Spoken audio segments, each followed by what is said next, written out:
Hi అండి, అందరికీ నమస్తే. ఈరోజు ఏం చేసి చూపిస్తున్నానంటే చిలకడ దుంపలండి.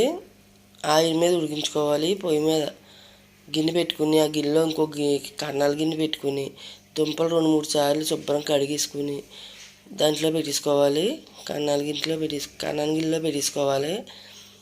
అలాంటి అలా పేర్చేసుకుని పైన మళ్ళీ మూత పెట్టేసుకుని, అంటే నేను కుక్కర్లో పెట్టానండి, కానీ ఈజీలు తీసాను, రబ్బర్ కూడా తీసాను. అలా మూత పెట్టేసుకోవాలి. కుక్కర్ పెట్టకూడదండి, పైన జస్ట్ రబ్బర్ ఈజీలు తీసి మూత పెట్టుకోవాలి. ఆయిల్కి చూడండి చక్కగా ఉడికిపోయినాయి కదా. ఈ ఆయిల్ మీద ఉడికించుకున్న దుంపలు చాలా బాగుంటాయండి. చూడండి, ఇది తీసేసుకొని చిన్న చిన్న ముక్కల కింద కోసుకోవాలి.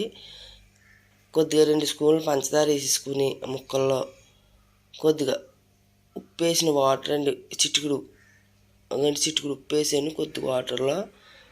ఆ వాటర్ కూడా దుంపల మీద వేసుకోవాలి.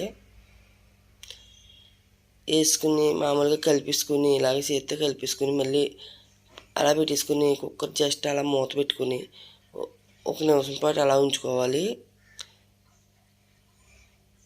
చూడండి, చక్కగా కూడా పంచదార కూడా దుంపలకు పట్టేసి స్వీట్గా చాలా బాగుంటాయండి. మీరు తిని చూస్తే ఎంత బాగుంటాయో. మీకు తొక్క పంచదార వేస్తే వాళ్ళు బిడిసి ఎక్కిపోద్దండి, తొక్క తీసుకుని కూడా తినొచ్చు.